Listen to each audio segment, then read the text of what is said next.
Welcome to Truthin, where untold stories get a voice. Today's episode pulls back the curtain on a raw, painful reality when playing fair gets you nowhere and selling yourself buys success. He climbed the ladder using his body. I chose integrity and was left behind. But is silence still an option? Let's dive in. There are those moments, maybe it's like 3 a.m., maybe it's after a really, really draining day, or I don't know, you're just staring at the ceiling, questioning everything you thought you knew about fairness, about whether being, a genuinely good person actually gets you anywhere in this world. Right. If you've ever felt like the system, maybe it's your job, your community, just life, it seems rigged against people who try to do the right thing, people who believe honesty and hard work should actually count for something. Yeah. Then you are definitely who we're talking to today. We're doing one of our deep dives, this time into a really powerful anonymous account. It's titled, "The Price of Honesty, a Virtue Unrewarded."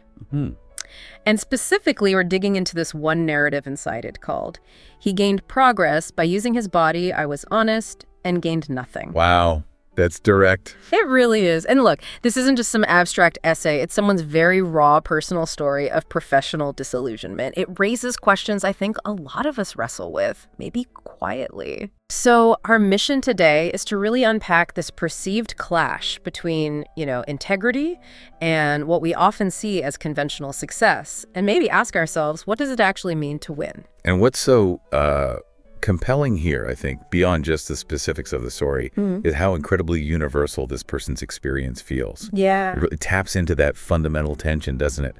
Between the values we're taught, be honest, work hard, have integrity, and the often messy, sometimes cutthroat reality we face. Yeah.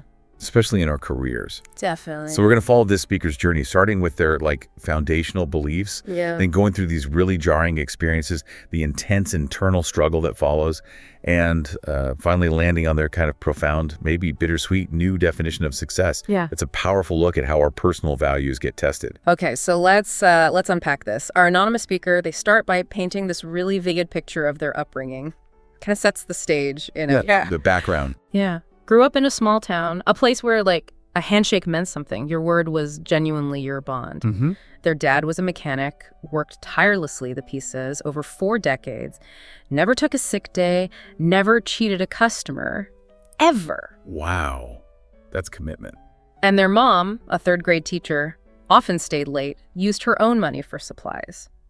These parents weren't just talking about values, they lived them. Embodied them. Exactly. And that instilled this deep belief in hard work, honesty, that integrity wasn't just optional, it was fundamental. The speaker actually says it was like a religion to them. And you see, that kind of upbringing where values aren't just words but are consistently demonstrated, that builds an incredibly strong internal compass. Right. It's not just a list of rules. It becomes part of who you are, your identity.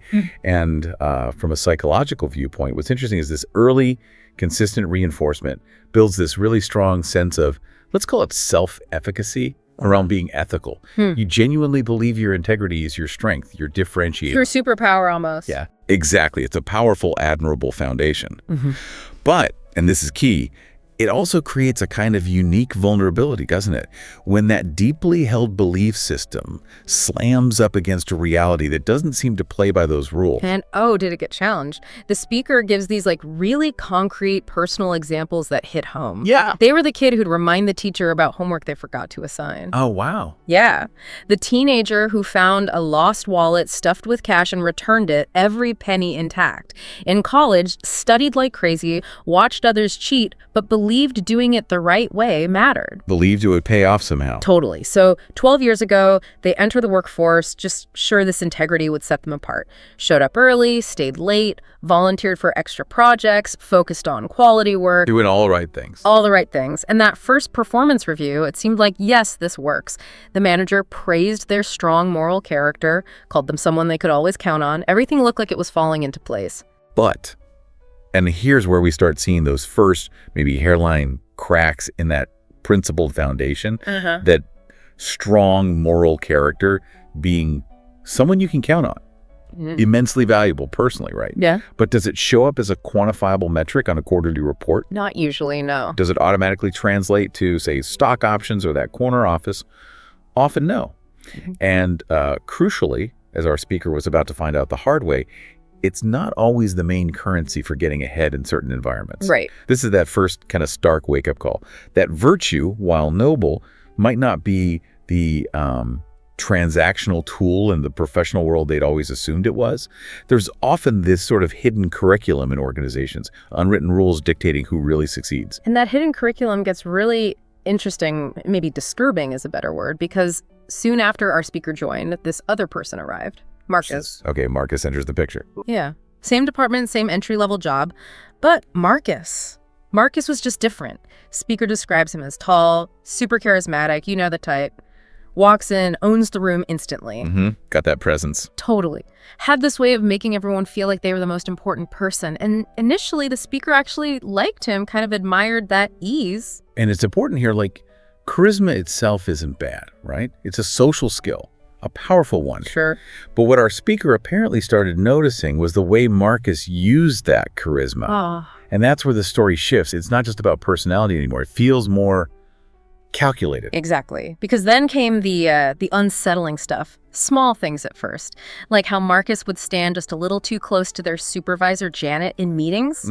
Invading personal space subtly. Yeah.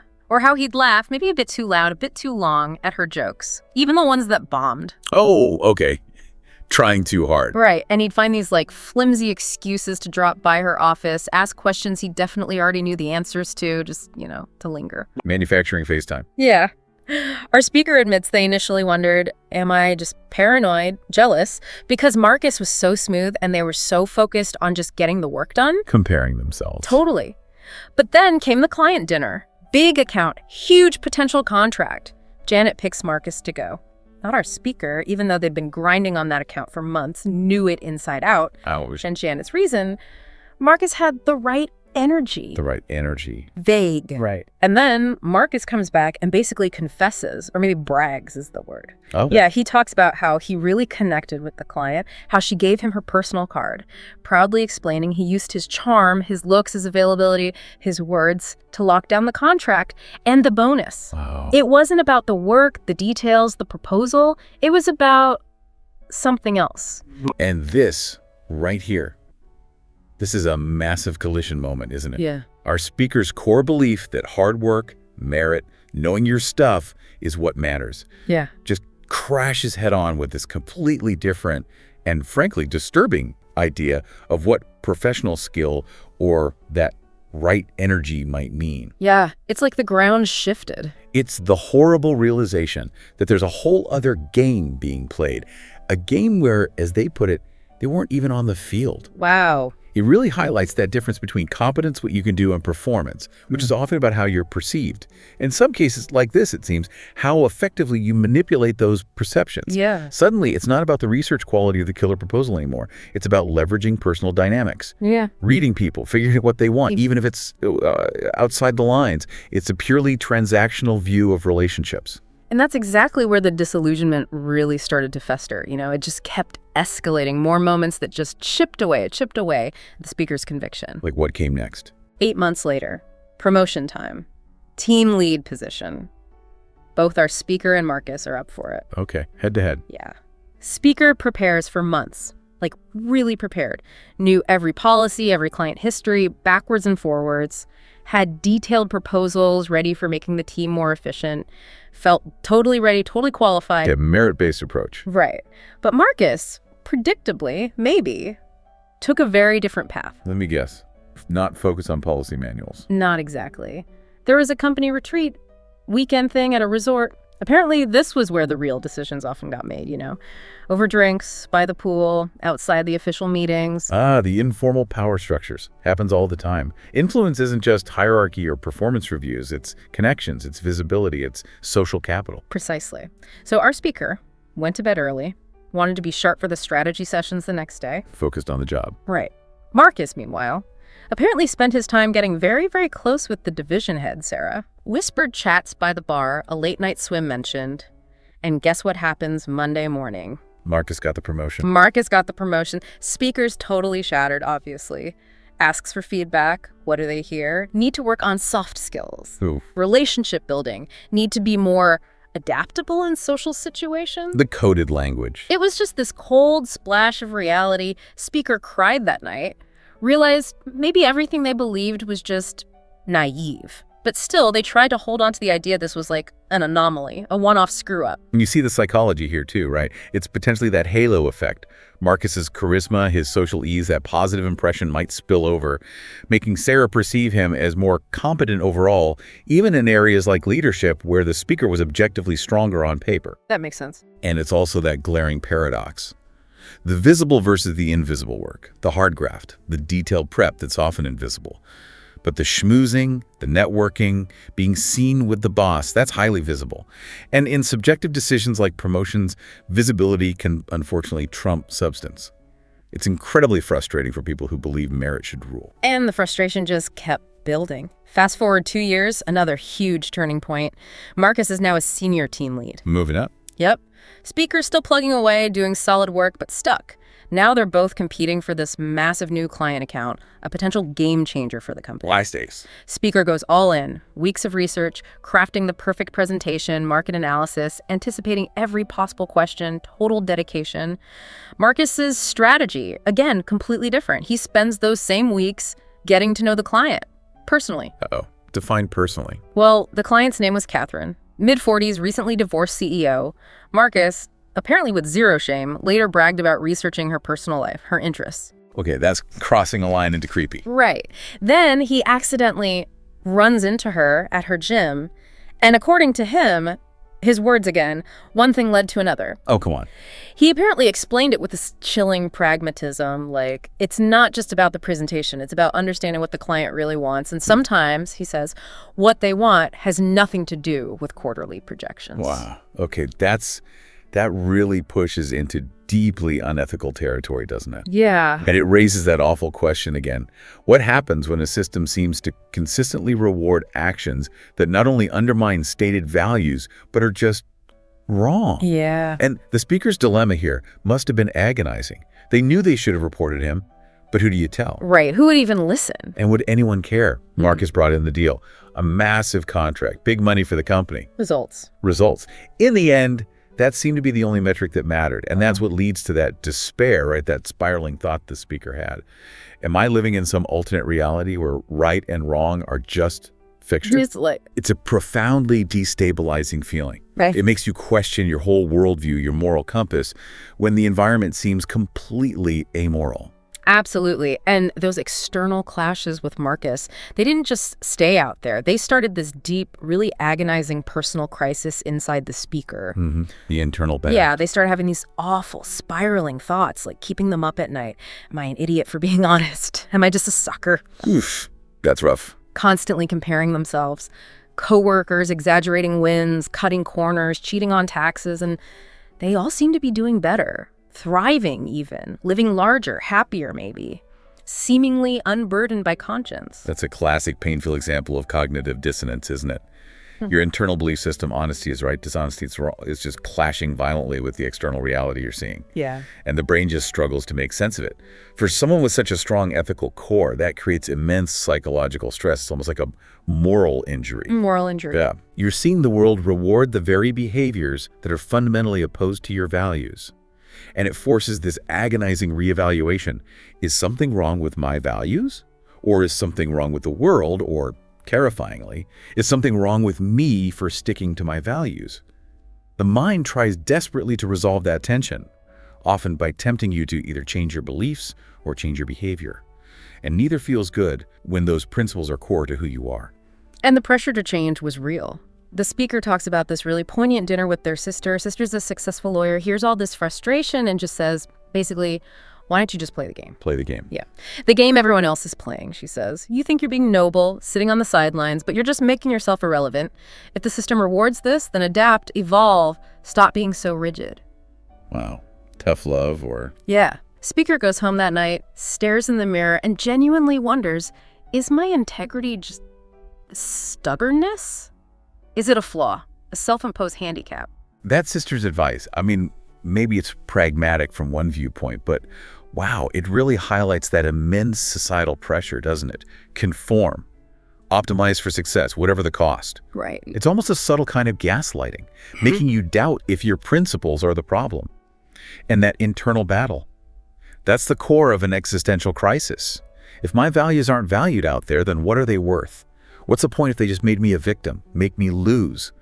That kind of questioning hits you right at the core of your identity, leads to profound self-doubt, and the temptation to just give in.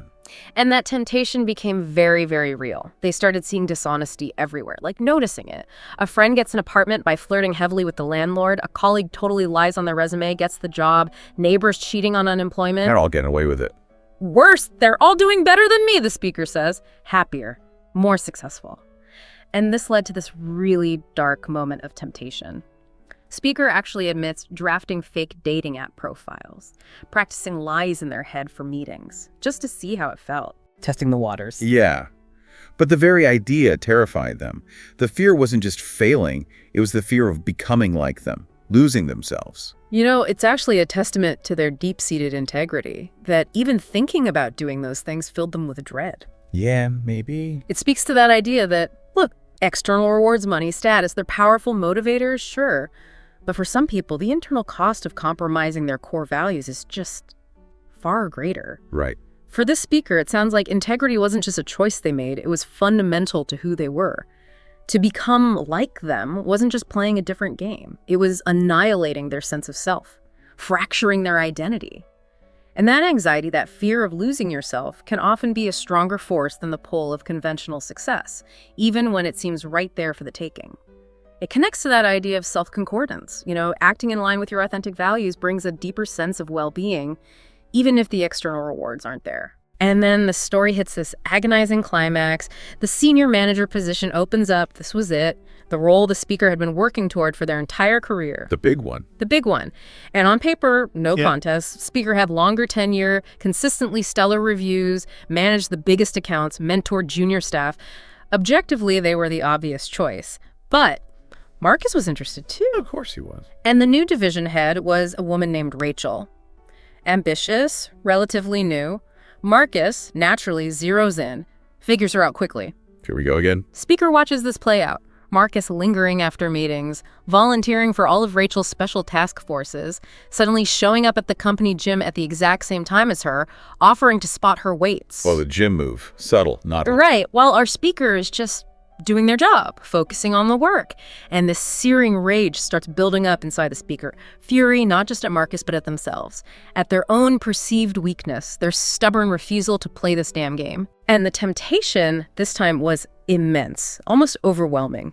They admit there was this one moment, a Thursday afternoon, the words to ask Rachel out to dinner, just casually, were right there on the tip of my tongue. Wow. But they knew, absolutely knew, if they said those words, crossed that line, everything would change. Not just my career, me, who I was. And they just couldn't do it.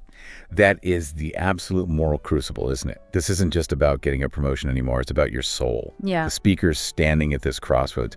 Choose the deeply ingrained values, or choose the path that seems to lead, maybe guarantees conventional success. Yeah. Marcus's approach, it's like textbook Machiavellian intelligence in the workplace, right? Yeah. Using manipulation, focusing purely on self-interest to get ahead. Totally. And Rachel, the new boss, maybe she's genuinely impressed by Marcus's proactive relationship building.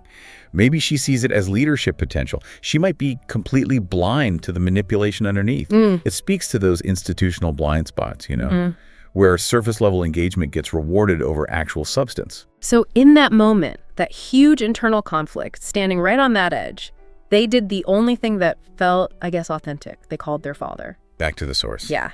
Dad, they ask, voice all strained, do you ever regret it? Being honest. Being good. And there's this pause, feels like forever. Then his dad just says, steady voice, son, I sleep well at night. That's worth more than any promotion. Wow.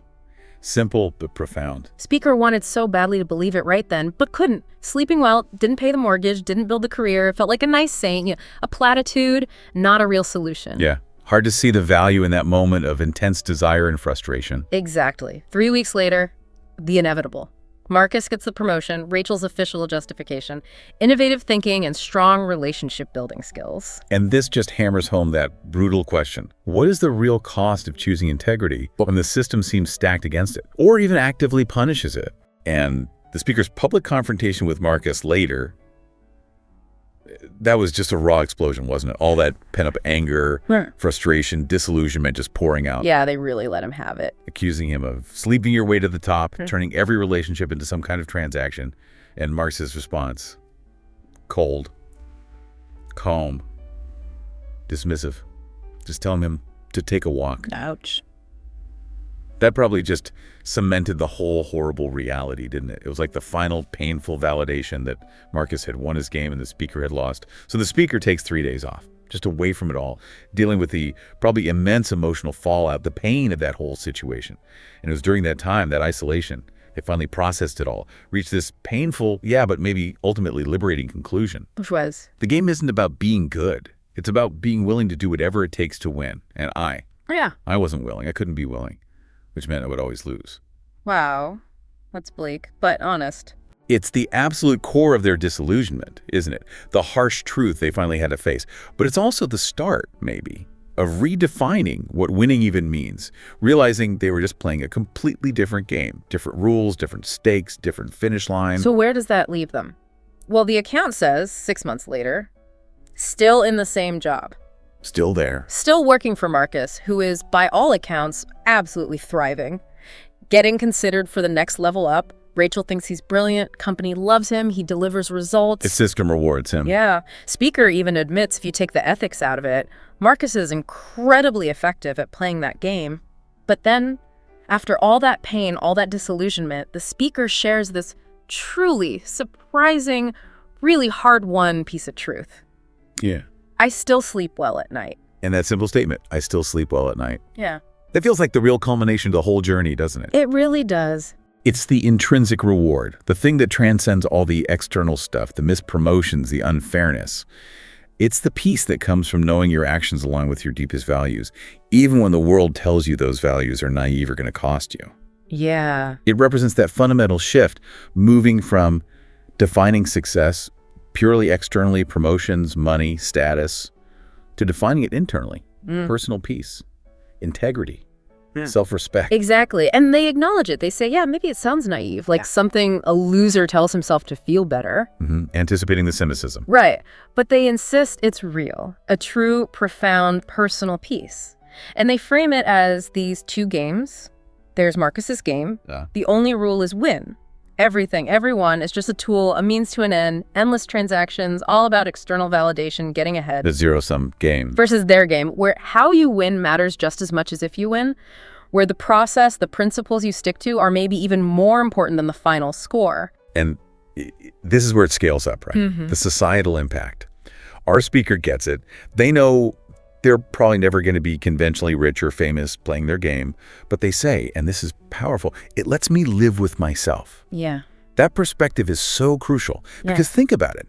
If everyone starts playing Marcus's game, if we all decide winning is the only thing, no matter how you get there, cutting corners, manipulation, lies, whatever, then what happens? Society breaks down. Exactly. As the speaker puts it, we don't have a society anymore. We just have a collection of predators pretending to be civilized. Trust evaporates, collaboration dies, the whole fabric just unravels. That integrity our speaker clings to. It's not just a nice personal choice. Yeah. It's actually a societal necessity. And this is where their journey, their really hard-won wisdom, connects right back to you listening now. If you're hearing this, maybe you feel like our speaker, you're tired of seeing dishonest people get ahead while you feel stuck, unseen, unrewarded. They have a message for you. Yeah. You're not alone. You're not stupid. You're not naive. You're necessary. Think about the people who actually make the world work, who build the trust we all depend on, often without thinking about it. The teacher staying late, using their own money. The doctor spending extra time, putting care over billing codes. The engineer who flags a safety issue even if it costs them. The journalist chasing a difficult truth. The scientist reporting data that doesn't fit the desired narrative. Exactly. They're all playing the speaker's game. They're the quiet foundation, the ethical backbone. So it leaves us with this question, doesn't it? What does this all mean for you? In your life, your work, your choices, every day? What's your true measure of success? Is it only the external stuff, the promotion, the paycheck, the applause? Or is something maybe deeper? Yeah. Is it something more profound, like the ability to look yourself in the mirror, to live authentically, to know that whatever you've built, you built it on solid ground with integrity. And yeah, to actually sleep well at night, knowing you played your game by your rules. This anonymous speaker's story is this really potent reminder, I think. The world might not always clack for honesty, might not always reward visibly. But that internal peace, that self-respect, maybe that's the biggest win there is. So the question for you is, how do you define winning?